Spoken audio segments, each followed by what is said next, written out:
નારદ ભાલમાં ભસ્મનું ત્રિપુંડ કરો, તમારું મન શાંત થશે. અને ભસ્મનું સાચું નામ વિભૂતિ છે. તો પ્રશ્ન એ થાય, આપણે ગુજરાતીમાં ભભૂતિ કહીએ, ના મારા દસનામાં નામ પણ હોય ભભૂતગીરી બાપુ. તો સાચું નામ તો વિભૂતિ છે. તો વિભૂતિને ભસ્મ શા માટે કહેવામાં આવે છે? તો શિવ મહાપડા ગ્રંથમાં સ્વયં ભગવાન શિવ કહે છે, દેવતાઓએ પ્રશ્ન કર્યો કે મહાદેવજી સમજાતું નથી, તમે તમારા અંગ ઉપર ધારણ કરો છો તેનું નામ તો વિભૂતિ છે, તો આખી દુનિયા વિભૂતિને ભસ્મ શા માટે કહે છે? ત્યારે ભગવાન સ્વયં મહાદેવે દેવતાઓને કહ્યું છે કે દેવતાઓ, મારા અંગ ઉપર જે ધારણ કરવું છે વિભૂતિ છે. આ વિભૂતિને કોઈ માણસ ધારણ કરે છે તેને ભસ્મ એટલા માટે કહેવામાં આવે છે કે વિભૂતિને જે કોઈ પોતાના અંગ ઉપર ધારણ કરે છે તેના જન્મ જન્માંતરના પાપો બળીને ભસ્મ થાય છે, તેથી તેને ભસ્મ કહેવામાં આવે છે. આ ભસ્મનો મહિમા છે. તેથી માણસે પોતાના વિચલિત મનને શાંત કરવું હોય તો ભાલમાં ભસ્મનું ત્રિપુંડ કરો. એવું નથી કે દિવસે જ કરાય, રાત્રે પણ ભસ્મનું ત્રિપુંડ કરીને સૂઈ શકો છો તમે. ભસ્મ એક ઔષધિ છે. શિવપુરાણ ગ્રંથમાં તો ભસ્મનો એટલો મોટો મહિમા છે. શ્રોત ભસ્મ, સ્માર્ત ભસ્મ, અગ્નિ ભસ્મ, લોકાગ્નિ જનિત ભસ્મ, દેવાગ્નિ જનિત ભસ્મ, વેદાગ્નિ જનિત ભસ્મ, શિવાગ્નિ જનિત ભસ્મ. ભસ્મ ભસ્મ ઇતનો વિસ્તારથી મહિમા છે. પણ એ બધું આપણે કઈ યાદ રાખવાનું થતું નથી. કોઈ મહાત્માની ધૂણીમાંથી રાખ મળે આપણા માટે ભસ્મ, આપણા માટે વિભૂતિ. અથવા કોઈ દેવાલય શિવાલયમાં જઈને ભસ્મ હોય ભગવાન મહાદેવને ચડાવવાની, એ આપણા માટે ભસ્મ વિભૂતિ. બાકી તો તેનો કેટલો મોટો મહિમા છે વિભૂતિનો. અને કહેતા ગૌરવ થાય, વિશ્વના કોઈ પણ દેવતા ભાલમાં ભસ્મનું ત્રિપુંડ કરે છે.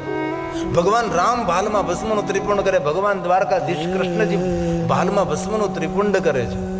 સપ્ત ઋષિઓ, અરે યમરાજ સ્વયં ભાલમાં ભસ્મનું ત્રિપુંડ કરે છે. એક ધરતી પર માણસ એવો દુર્ભાગી છે કે ભસ્મનું ત્રિપુંડ તો નહીં, ભસ્મની બિંદી નથી કરી શકતો. કેટલું મોટું દુર્ભાગ્ય છે આપણે સૌ. ભગવાન વિષ્ણુજી નારદજીને શિવ ભક્તિનું માર્ગદર્શન કરે છે. હવે ભગવાન વિષ્ણુ નારદને કહે છે, નારદ હવે ત્રીજી વાત યાદ રાખો. પહેલી વાત ભાલમાં ભસ્મનું ત્રિપુંડ કરો, બીજી વાત પંચાક્ષર મંત્રનો જાપ કરો, અને હવે ત્રીજી વાત ભગવાન વિષ્ણુજી નારદજીને કહે છે, હે નારદ સાંભળો તમે. સર્વાંગેષુ પ્રયત્નેન રુદ્રાક્ષ શિવવલ્લભાન. મહાદેવને બહુ જ વહાલા છે એ રુદ્રાક્ષને ધારણ કરો નારદજી. રુદ્રાક્ષ શા માટે ભાઈ? ઘણી વાર પ્રશ્ન થાય કે ચંદનની માળા પહેરવાનું નહીં કહ્યું, સ્ફટકની માળા પહેરવાનું નહીં કહ્યું, કાષ્ટની માળા પહેરવાનું નહીં કહ્યું, કમળ કાકડીની માળા પહેરવાનું નહીં કહ્યું, અરે સોનાની માળા પહેરવાનું નહીં કહ્યું, રુદ્રાક્ષ શા માટે ભાઈ? અન્ય કોઈ માળા પહેરવાની કેમ વાત ન કરી? અહીંયા ભગવાન વિષ્ણુજી નારદજીને રુદ્રાક્ષ ધારણ કરવાનું કહ્યું શા માટે? રુદ્રાક્ષ એક ઔષધિ છે. રમ રુદ્ર રોગ નાશાય ધન્વંતરી રુદ્ર. આરોગ્યને આપનારી ઔષધિ રુદ્રાક્ષ છે. અને 24 કલાક માણસે રુદ્રાક્ષ પહેરવો જોઈએ. ભલે તમે કોઈ પણ ભગવાનને માનતા હો, કોઈ પણ માતાજીને તમે માનતા હો, કોઈ પણ સંપ્રદાયમાં તમે જકડાયેલા પકડાયેલા પૂરાયેલા હો, એ તો તમારી મનોદશા છે. બાકી જો આપણે પોતાનું કલ્યાણ કરવું હોય તો દરેક માણસે રુદ્રાક્ષને ધારણ કરવો જોઈએ.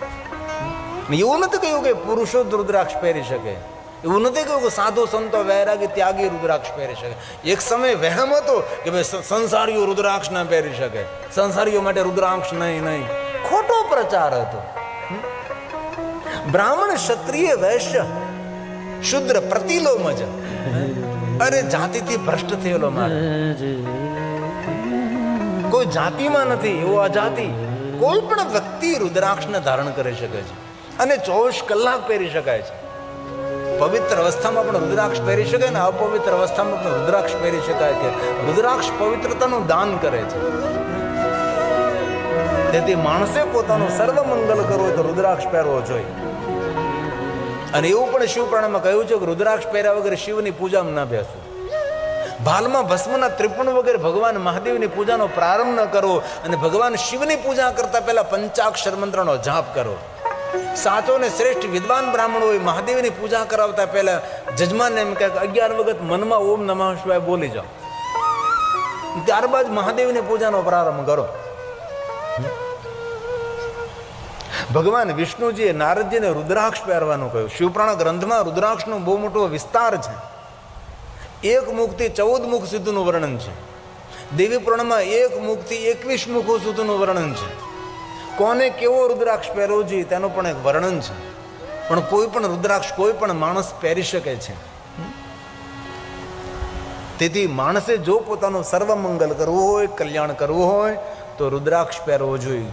સુવર્ણ જરૂર પહેરો, સોનું પહેરો ભાઈ, પણ સોનું સુવા ન દે. આપણે હેતકનું સોનું પહેરીને કોઈ જગ્યાએ સૂતા હોય તો કેટલો મોટો ખતરો.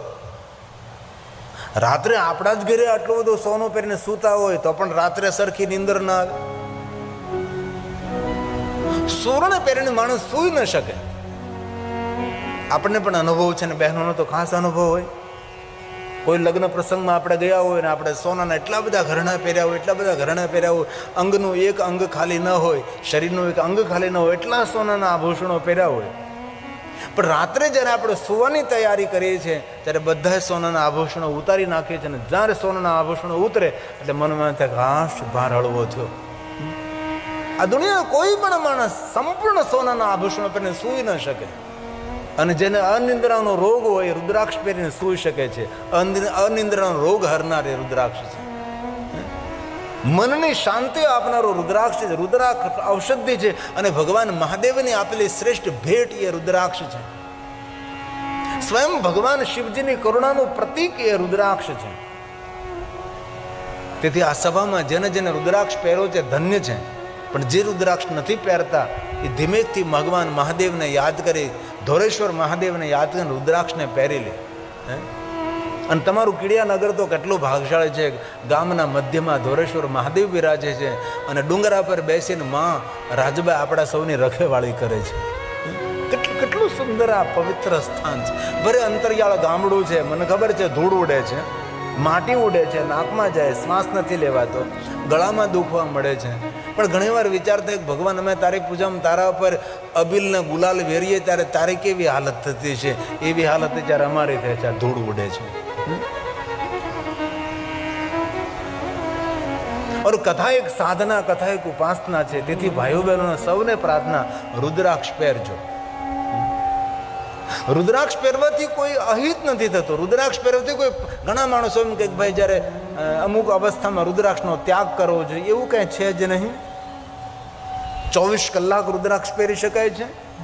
જે અપવિત્રતાનું વર્ણન અહીં કરી ન શકે એવી અપવિત્ર અવસ્થામાં રુદ્રાક્ષ પહેરી શકાય છે. એ રુદ્રાક્ષ માટે ખોટા વહેમોને દૂર કરી અને માણસે પોતાના કલ્યાણ માટે રુદ્રાક્ષ પહેરવો જોઈએ. જેના ભાલમાં ભસ્મનું ત્રિપુંડ હોય, જેના મુખમાં શિવનું નામ હોય અને જેના કંઠમાં રુદ્રાક્ષ હોય, એ ત્રિવેણી સદૃશમ, એ સાક્ષાત ગંગા યમુના સરસ્વતીનું સ્વરૂપ છે. તેથી માણસે ભાલમાં ભસ્મની બિંદી કરવી જોઈએ, ઓમ નમઃ શિવાય મંત્રનો જાપ કરવો જોઈએ અને 24 કલાક માણસે રુદ્રાક્ષને પહેરવો જોઈએ. આવું શિવ મહાપડા ગ્રંથમાં ભગવાન વિષ્ણુજીએ વર્ણન કર્યું છે. હવે ભગવાન વિષ્ણુ નારદને કહે છે, નારદ હવે બીજી 3 વાતો યાદ રાખો. આ નારદે ક્રોધ કર્યો, નારદે શ્રાપ આપ્યો, નારદના હૃદયમાં સંતાપ જાગ્યો, ઉદ્વેગ જાગ્યો. અને ભગવાન વિષ્ણુને નારદ કહે છે કે ભગવાન વિષ્ણુ મને કોઈ શ્રેષ્ઠ માર્ગદર્શન પૂરું પાડો. જ્યારે વિષ્ણુ ભગવાન નારદજીને શિવ ભક્તિનું માર્ગદર્શન કરે છે. અને જીવાત્માનું કલ્યાણ ત્યારે જ થાય જ્યારે ભગવાન મહાદેવની ભક્તિથી પ્રેરિત થાય છે. જ્યાં સુધી આ જીવ શિવની ભક્તિ નથી કરતો ત્યાં સુધી એ જીવનનું કોઈ કલ્યાણ નથી, એ જીવાત્માનું મંગલ ન થાય. મંગલ કરનારો, કલ્યાણ કરનારો, આપણું સર્વ પ્રકારે સુખ કરનાર ભગવાન શિવ છે. અને બહુ હૃદયથી કહું છું કે તમારા ગામમાં શિવાલય હોય તો 24 કલાકમાં એકવાર ભગવાન મહાદેવના શિવાલયમાં ભગવાન શિવજીના દરબારે હાજરી લગાવવી જોઈએ. પણ કોણ જાય છે? ઘણા તો જીવન આખું નથી જતું અને એ જતા રહે ત્યારે તેનો દીવો નથી જતો શિવાલય. આ હાલત આપણા સૌની છે. ગામનું શિવાલય આપણા ભાગ્યનું ખોલવાનું શ્રેષ્ઠ સ્થાન છે. કેટલા માણસો છે, ઘણા માણસો બોલે અરે મરવાની નવરાય નથી, ક્યારે શિવાલય જવું. શિવાલય જવાથી માણસના અહિતો અટકી જાય છે, આપણું દુઃખ અટકી જાય છે, આપણું ભાગ્ય ખુલી જાય છે. પણ કેટલા માણસો, બહુ જૂજ માણસો શિવાલય જાય છે. આપણું ને આપણી પ્રજાનું ને આપણા પરિવારનું સર્વ મંગલ કરવું હોય તો માણસે શિવાલય જવું છે. પણ નથી જતા માણસો શિવાલય, બહુ જૂજ, બહુ ઓછા માણસો. હવે ભગવાન સ્વયં વિષ્ણુજી નારદને કહે છે, નારદ, 3 વસ્તુને યાદ રાખો. ભાલમાં ભસ્મનું ત્રિપુંડ કરો, પંચાક્ષર મંત્રનો જાપ કરો, નારદજી રુદ્રાક્ષને ધારણ કરો. અને હવે બીજી 3 વાત વિષ્ણુ બોલે છે, શૃણુ શૈવીં કથા નિત્યં. ભગવાન વિષ્ણુજી નારદને કહે છે, નારદ, તમે રોજ ભગવાન મહાદેવની કથા સાંભળો. આવું શા માટે કહ્યું? વિષ્ણુ ભગવાને કહેવું છે ને, તમે મારી કથા સાંભળો. વિષ્ણુ પુરાણ પણ છે, સ્કંદ પુરાણ છે, 18 પુરાણ છે, પણ નહીં, તમે મહાદેવની કથાનું શ્રવણ કરો. કારણ કે શિવની કથા શાંતિ આપનાર, શંકરો પરમામ કથા, મહાદેવની કથા શાંતિનું દાન કરનારી કથા છે. તેથી ભગવાન વિષ્ણુજીએ નારદજીને શિવ કથા સાંભળવાનું કહ્યું છે. અને શિવ કથા સાંભળ્યા પછી એ શિવ કથાનું મનન કરો. તમે હું સાંભળ્યું, સાંભળ્યા પછી ભૂલ નથી જવાનું. બદમ શૈવ કથામ સદા. અને મહાદેવના ભક્તોના સંગમાં રહો અને મહાદેવના ભક્તોની સેવા કરો. એ ભગવાન વિષ્ણુજીએ નારદજીને ભગવાન શિવની સેવા કરવાનું ન કહ્યું. એમને કહ્યું કે શિવાલયમાં જઈને ભગવાન શિવની પૂજા કરતા રહો, મહાદેવના ભક્તોની સેવા કરો. અને સ્વયં શિવજીએ પણ એ જ વાત કરી છે કે મારી કોઈ સેવા પૂજા અર્ચન ન કરે પણ મારો ભક્ત હોય એને રાજી રાખે ને, એ મારી મોટામાં મોટી પૂજા છે. મારા ભક્તને રાજી રાખે. જે મારી ભક્તિ કરે છે તેના સંગમાં રહો, મારા ભક્તોની સેવા કરો. અને ભગવાન શિવજી એવું પણ કહ્યું છે કે મારા ભક્ત ને મારા વચ્ચે જે ભેદ ન જોવે એ મુક્તિનો અધિકારી છે.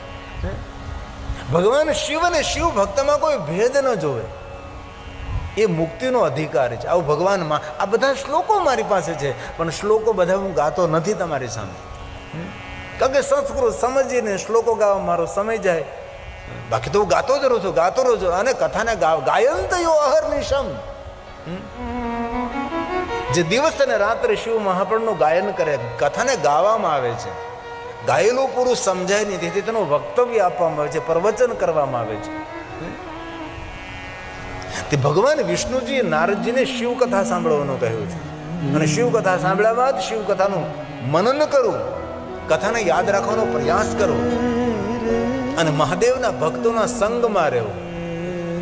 આ ભગવાન સ્વયં શ્રી હરિ ભગવાન વિષ્ણુજી બોલ્યા છે, શૃણુ શૈવીં કથા નિત્યં વદ શૈવીં કથા સદા પૂજ્ય સ્વાતિ યત્નેન શિવ ભક્તાન પુનઃ પુનઃ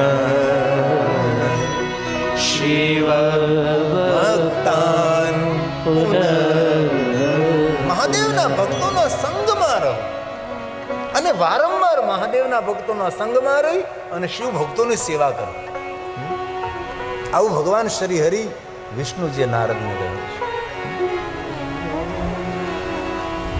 અને ભગવાન શ્રી હરિ કહે છે, નારદ, કથા સાંભળવી ને એ ભક્તિનું દ્વાર છે. કથા સાંભળે બહુ મને સ્વીકારે ભાગ્યે જ લોકો. બાકી સાંભળે તો બધા સાંભળે છે, પણ આમ સ્વીકારે કેટલા? હતા ત્યાં ત્યાં, જેવા છે તેવા જ. તેથી કથાનું શ્રવણ કર્યા બાદ કથાને સ્વીકારવાની છે. આ ભગવાન વિષ્ણુજી કહે છે. અને નવદા ભક્તિમાં કોઈ શ્રેષ્ઠ ભક્તિ હોય તો ભગવાનની કથા છે. નિરંતર નિરંતર કથા સાંભળતા જ રહો, સાંભળતા જ રહો.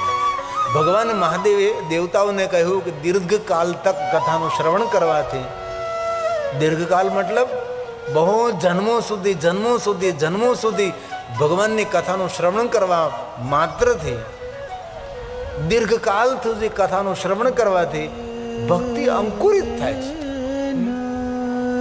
આપણે તો એક કથા સાંભળી, એમાં ક્યાં ભક્તિ અંકુરિત થવાની હતી? અને જ્યારે હૃદયમાં ભક્તિ અંકુરિત થાય છે તે માણસ દેવતુલ્ય છે, એ મારા લોકનો અધિકારી છે. તેથી માણસે પોતાના જીવનના દરેક કાર્ય છોડીને જેટલો સમય મળે એટલો સમય ભગવાનની કથાનું શ્રવણ કરવું જોઈએ. અને કથા શ્રવણ કરવી એ ભગવાનની શ્રેષ્ઠ ઉપાસના પણ છે. આવું શિવ મહાપડા ગ્રંથમાં ભગવાને કહ્યું છે. આ પહેલી ભક્તિ છે, કથા સાંભળવી. શ્રોત્રેણ શ્રવણં તસ્ય કથા સાંભળવી એ શ્રેષ્ઠ ઉપાસના છે. અને ભગવાનના નામનું વારંવાર કીર્તન કરવું એ ભગવાનનું દર્શન છે. વચસા કીર્તનં તથા મન દ્વારા ભગવાનનું સ્મરણ કરવું એ શ્રેષ્ઠ ઉપાસના છે.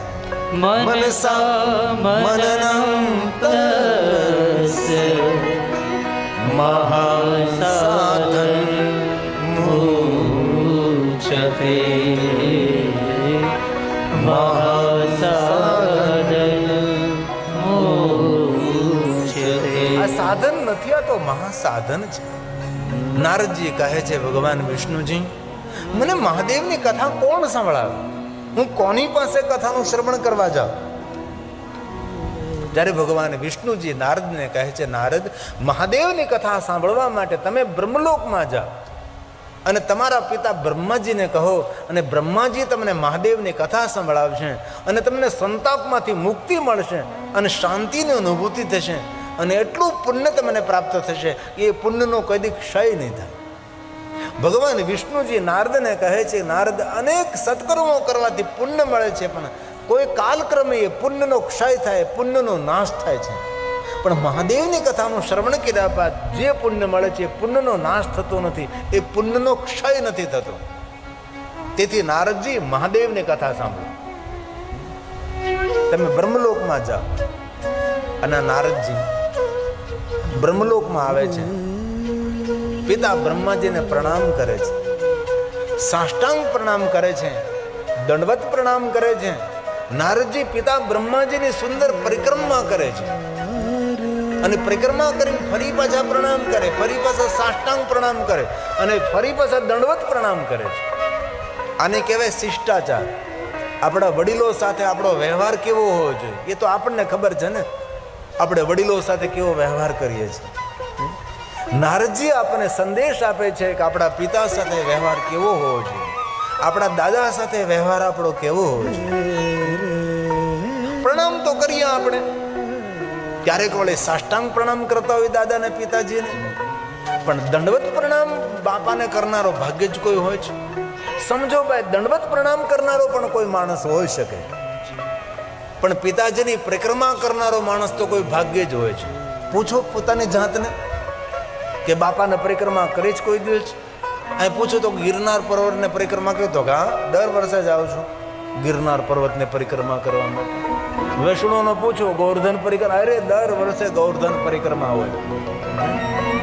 આ પહાડોની પરિક્રમા કરવા જઈ, દેવાલી શિવાલીની પરિક્રમા કરીએ છીએ, પણ ક્યારેય આપણા પિતાની પરિક્રમા નહીં. આ નારદજીનો કેટલો સુંદર શ્રેષ્ઠ વ્યવહાર છે. ને આપણા માટે જાગૃત કોઈ આપણો દેવ હોય તો આપણા પિતા છે. બાપથી મોટા ભગવાન કોણ હોઈ શકે? પિતાથી મોટા શ્રેષ્ઠ ઈશ્વર કોણ હોઈ શકે છે? આ નારદજીનો પિતા પ્રત્યેનો વ્યવહાર એ આપણને સૌને એક મોટો સંદેશ આપે છે. અને હવે નારદજી હાથ જોડીને કહે છે, હે પિતા બ્રહ્મા, આપણા પાસે હું એટલા માટે આવ્યો છું, મને પિતા બ્રહ્માજી તમે મહાદેવની કથા કહો.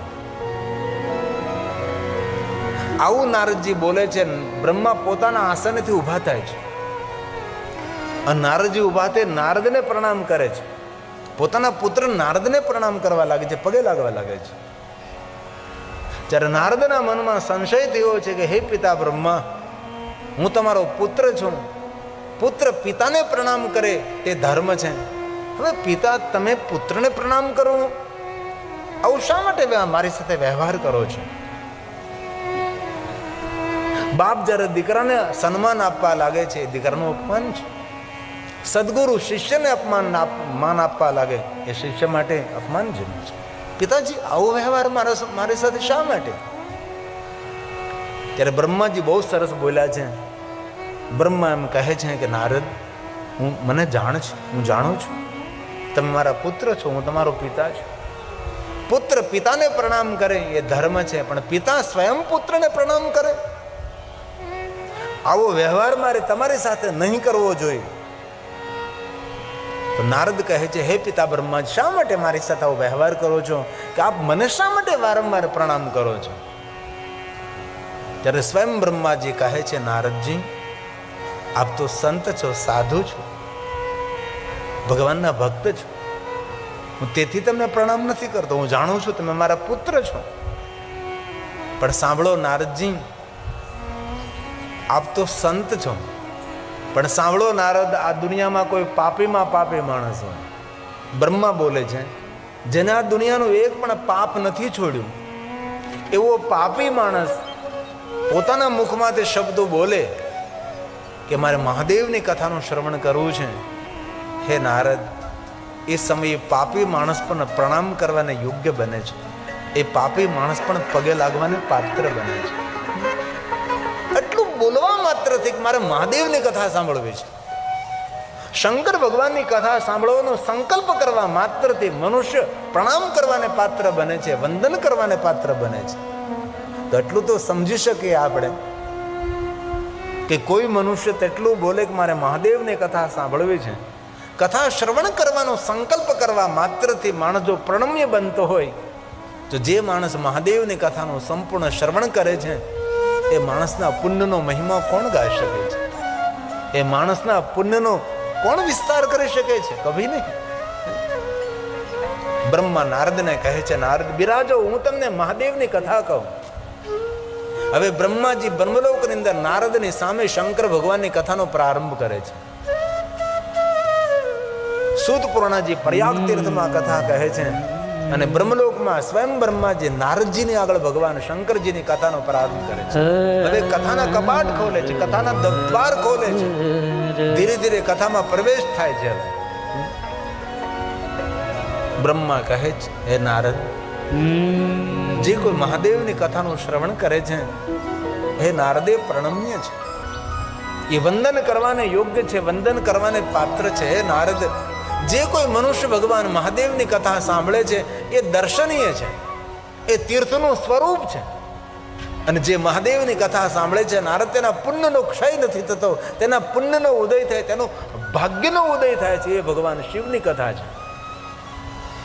હે નારદ, જે ભગવાન શિવની કથાનું શ્રવણ કરે છે, એનું કલ્યાણ થાય, તેના પરિવારનું કલ્યાણ થાય છે, તેના પરિવારનું શુભ થાય, તેના પરિવારનું મંગલ થાય. નારદ, તેની કામના મનોકામના પૂર્ણ થાય. નારદ, જે મહાદેવની કથાનું શ્રવણ કરે છે, એ દેવતાઓ માટે પણ પ્રણમ્ય છે, દેવતાઓ માટે પણ વંદનીય છે, જે મહાદેવની કથા સાંભળે છે. કૃતાર્થ છે, ધન્ય છે, જે શંકર ભગવાનની કથાનું શ્રવણ કરે છે. નારદજી, ક્યાં શબ્દોમાં તમારા ભાગ્યની સરાહના કરું, ક્યાં શબ્દોમાં તમારા ભાગ્યનું વર્ણન કરી શકું કે તમારું કેટલું મોટું મહાભાગ્ય છે કે તમે ભગવાન મહાદેવની કથા સાંભળવા માટે આવ્યા છે. અને શંકર ભગવાનની કથા નારદને સાંભળવા માટે ભગવાન શિવજીએ કેટલું ચરિત્ર કર્યું. નારદજીને તપ કરવા બેસાડ્યા, નારદ સાથે નહીં કરવાના નૃત્ય કરાવ્યા, કેટલા નારદજીને ફેરવી ફેરવી ફેરવી નારદજીના અંતે ભગવાન મહાદેવની કથા શોધી. આપણા જીવનની ઘણી બધી યાત્રાઓ એવી લાગતી હોય છે કે આ યાત્રાઓ બધી વ્યર્થ છે, પણ વ્યર્થ નહીં, એમાં કોઈ અર્થ છુપાયેલો હોય છે. ઘણીવાર આપણને સમજાય નહીં કે આવું આપણા જીવનમાં ખોટું થઈ રહ્યું છે, પણ નહીં, ખોટું નહીં થતું હોય, પણ ભગવાન આપણને યાત્રા કરાવતો હોય છે. ભગવાન આપણને યાત્રા કરાવતો હોય છે. અને જીવનની મીઠાશ એ જ માણી શકે છે જેને પોતાના જીવનમાં કડવાશનો અનુભવ કર્યો છે. જેને પોતાના જીવનમાં કડવા અનુભવો નથી થયા, એ માણસ જીવનની મીઠાશ માણી ન શકે. અને હવે નારદજી બ્રહ્મલોકમાં ભગવાન મહાદેવની કથા સાંભળવા માટે બ્રહ્માની સામે નારદજી બિરાજમાન છે. અને બ્રહ્મા સ્વયં શંકર ભગવાનની કથાનો પ્રારંભ કરે છે. અને આ શ્લોક સ્વયં બ્રહ્મા બોલે છે, હે સાધુ, હે સાધુ. નારદ સાધુ છે. સાધુ કોણ? જે સાધનામાં રત રહે છે અને સાવધાનીપૂર્વક જીવન જીવે છે. એક પણ પગલું, એક પણ કદમ ખોટું ન ભરાઈ જાય એવી સાવધાની સાથે પોતાના જીવનના નિર્ણયો લે છે. મુખમાંથી એક શબ્દ વ્યર્થ ન પ્રગટ થાય એવી સાવધાનીપૂર્વક એ પ્રવચન કરે છે, સાધુ છે. અને જે પરમાત્માની સાધનામાં રત રહે છે, વિશ્વના કલ્યાણ માટે જે સાધના કરતો રહે છે, જેના જીવનમાં સર્વ મંગલ થતું રહે છે એ સાધુ છે. તેથી બ્રહ્મા સ્વયં પોતાના પુત્ર નારદને સાધુ કહે છે. હે સાધુ, હે સાધુ. ભો બ્રહ્મન સાધુ પૃષ્ટોહમ. જે તમે મને પ્રશ્ન પૂછો એ બધા જ પ્રશ્નોનું નિવારણ હું કરીશ. હવે બ્રહ્માજી બ્રહ્મલોકમાં ભગવાનની કથાનો પ્રારંભ કર, અને કથા સાધુ સાંભળી શકે છે, કથા સાધુ સમજી શકે છે. સાધુ કોઈ ગણવેશ નથી, સાધુ કોઈ જાતિ નથી, સાધુ કોઈ જ્ઞાતિ નથી, સાધુ કોઈ વર્ણ નથી. સાધુ એક સ્વભાવ છે. શિવપુરાણ ગ્રંથમાં સાધુનું વર્ણન કર્યું છે. સાધુ કોને કેવો? સાધુ સ્વભાવ છે, સાધુ વ્યવહાર છે, સાધુ દ્રષ્ટિ છે, સાધુ શ્રવણ છે, સાધુ વક્તવ્ય છે. હે સાધુ, હે સાધુ. ભો બ્રહ્મન સાધુ પૃષ્ટોહમ ત્વયા વિરુદ્ધ સતમાં લોકોપકારિણા નિત્યમ. જગત ઉપર ઉપકાર કરવા માટે, લોકહિત માટે હું તમને કથા કહીશ. લોકાના હિતકામ્યા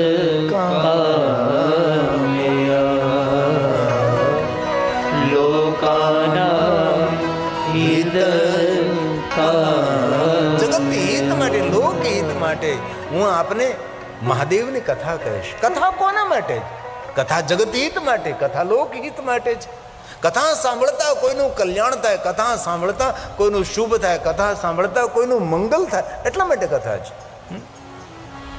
કથા શા માટે છે? કથા શુભ થાય. લોકા નામ હિત કામ્યા, લોક હિત માટે, જગત હિત માટે ભગવાનની કથા. એટલો મોટો આ બધો મંડપ ને પંડાલ ને આ જ્યોતિર્લિંગની ઝાંખી ને એટલો મોટો ભોજન પ્રસાદ વ્યવસ્થા શા માટે?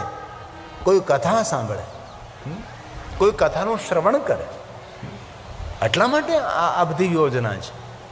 આપણને ખબર છે કે સૌ તો નથી સાંભળતા, કોઈ કુતૂહલ, કોઈ આમ, કોઈ તેમ. પણ કોઈ માણસ એવો હોય છે કે જે કથા બહુ આદર ને હૃદયથી કથા સાંભળતો હોય છે. કથા એ કર્ણનો વિષય નથી, કથા અંતકરણનો વિષય છે. કોઈ ને કોઈ માણસ તો એવો હોય છે કે જે બહુ હૃદયથી શ્રદ્ધાપૂર્વક ભક્તિપૂર્વક કથાનું શ્રવણ કરતો હોય છે. સૌ તો ન સાંભળતા હોય. લોકા નામ હિત કામ્યા, જગત હિત માટે આ ભગવાનની કથા છે.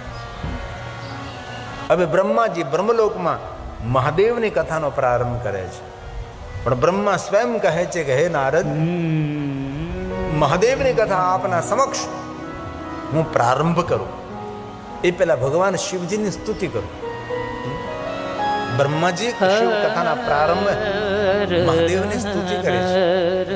જેવી રીતે આપણે કથા પ્રારંભ કરીને મંગલાચરણ કરીએ, આપણે કોઈ કાર્ય પ્રારંભ કરીએ અને ભગવાનની સ્તુતિ કરીએ, એવી રીતે બ્રહ્માજી પણ શિવ મહાપણ કથાનો પ્રારંભ કરે છે.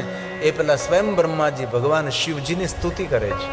બહુ મોટી સ્તુતિ, લાંબી સ્તુતિ છે, પૂરી સંસ્કૃતમાં છે. બ્રહ્માની દ્રષ્ટિએ મહાદેવજી કેટલા શ્રેષ્ઠ છે, મહાદેવ કેટલા મહાન છે. અને બ્રહ્મા મહાદેવના પરમ ભક્ત છે. બ્રહ્માજી પોતાના કરકમલો દ્વારા અગણિત શિવલિંગોની સ્થાપના કરી છે. એ બ્રહ્માજી છે. બ્રહ્માજી નિરંતર પંચાક્ષર મંત્રનો જાપ કરનારા છે. બ્રહ્માજી નિત્ય ભાલમાં ભસ્મનું ત્રિપુંડ કરે છે. અને બ્રહ્માના અંગ ઉપર રુદ્રાક્ષની શોભા છે. એ બ્રહ્માજી છે. પુષ્કરમાં જેમનું સ્થાન છે એ બ્રહ્માજી છે. મહાદેવના ભક્તોમાં શ્રેષ્ઠ મહાદેવના ભક્ત બ્રહ્માજી છે. અને મહાદેવના ભક્તોમાં પહેલા શિવ ભક્ત એ ભગવાન શ્રી હરિ વિષ્ણુ છે. ભૂત ભવિષ્ય વિષ્ણુ જેવી શિવ ભક્તિ કોઈ કરી ન શકે. વિશ્વના દરેક દેવતાઓ મહાદેવના ભક્ત છે. વિશ્વના દરેક ઋષિ મુનિઓ મહાદેવના ભક્ત છે.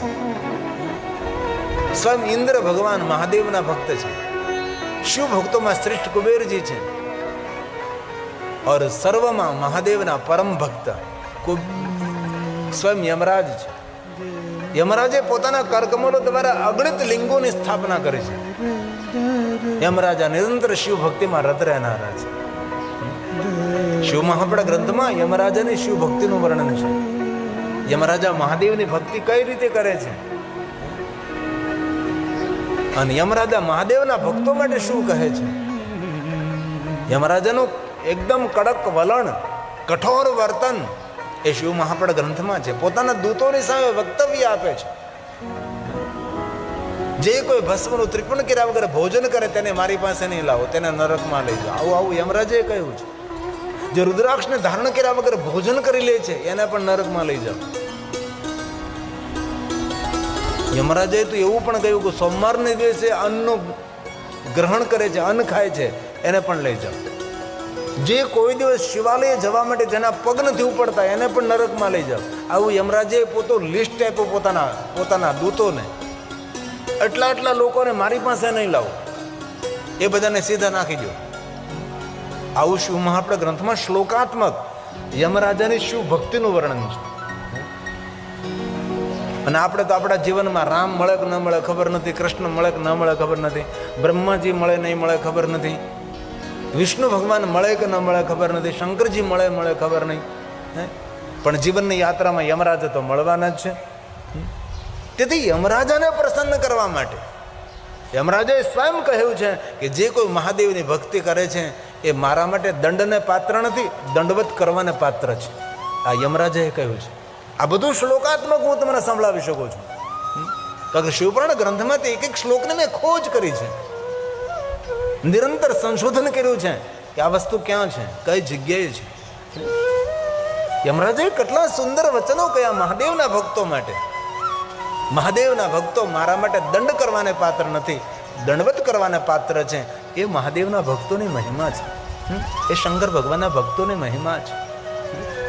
અને શિવપુરાણ ગ્રંથમાં એ પણ કહ્યું છે કે મહાદેવની નિંદા કરનારો માણસ તો એ નરકનો અધિકારી છે, પણ કોઈ મહાદેવનો ભક્ત હોય તેના માટે કોઈ માણસની નિંદા કરનારો હોય એ પણ નરકના દુઃખોનો અધિકારી છે. જે શિવના ભક્તોની નિંદા કરે છે એને દુઃખ, દરિદ્રતા, નિર્ધનતા અને રોગ અને શોક પ્રાપ્ત થાય છે, તેને ઉદ્વેગ મળે છે. તેથી મહાદેવના ભક્તોની નિંદા ન કરવી એવું પણ શિવપુરાણ ગ્રંથમાં કહ્યું છે. શિવ મહાપડા ગ્રંથમાં બહુ સુંદર શિવ મહાપડા ગ્રંથ એટલે શિવજીના વિવાહ જ નહીં. આપણો તો એવું એક લઘુ ગ્રંથથી બેઠા છે કે ભાઈ શિવ મહાપડા એટલે શંકર પાર્વતીના વિવાહ. અને ઘણા મહેમાનોને કે ભાઈ શિવ કથામાં આવજો તો કે કેદી લગ્ન છે શંકરજીના, ક્યારે લગ્ન છે મહાદેવના? નહીં. શિવ મહાપડા ગ્રંથ વિધિ વિધાન, પૂજા અર્ચન, દર્શનથી, સાધના અનુષ્ઠાનથી ભરેલો અને શિવ રહસ્યથી અને શિવ તત્વથી વિસ્તૃત ગ્રંથ એ શિવ મહાપડા ગ્રંથ છે. આ ગ્રંથને લોકપ્રિયતા મળી એ બહુ મહેનત અને બહુ પુરુષાર્થથી મળે છે. શિવ મહાપડા ગ્રંથ સમજવો સમજાવવો કોઈ સરળ નથી. આમાં લૌકિક કથાઓ જ નથી, અલૌકિક કથાઓ છે. આમાં સાંસારિક કથાઓ તો નહીવત છે. આમાં તો સંસારથી પાર થવાની કથાઓ છે. શિવનામ તરીમ પ્રાપ્યમ સંસાર બંધ તરંતી તે સંસાર મૂળ પાપાને તાને નશ્યંતિ સંશય. એ શિવ મહાપુરાણ, એ શિવજીની કથા છે. તેથી બ્રહ્માજી ભગવાન મહાદેવની સ્તુતિ કરે છે અને બ્રહ્માજી શંકર ભગવાનની સ્તુતિ કરી અને ત્યાર પછી ભગવાન મહાદેવની કથા નારદના સમક્ષ કહેશે. અને હવે બ્રહ્મલોકમાં શિવ મહાપુરાણ કથા બ્રહ્મા ગાશે અને તેની સામે નારદજી કથાનું શ્રવણ કરશે. અને પ્રયાગ તીર્થમાં ભગવાન મહર્ષિ વેદવ્યાસજીના સદશિષ્ય સૂત પુરાણજી ભગવાન મહાદેવની કથા ગાશે અને તેને સામે શૌનકાદી મહાત્માઓ સુંદર રીતે દિવ્યતાથી ભરપૂર ભગવાનની કથાનું શ્રવણ કરશે. આયે થોડું ધીમે શિવ શંભો ગાય આયે ભાવ છે.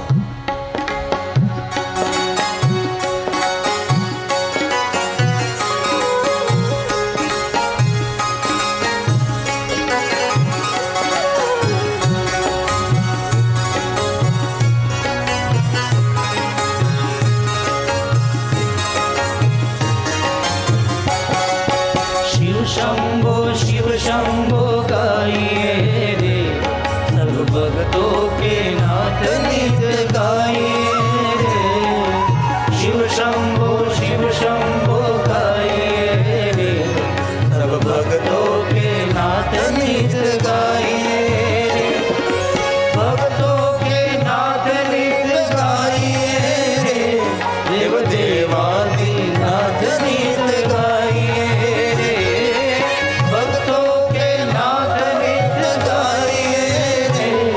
देव देवा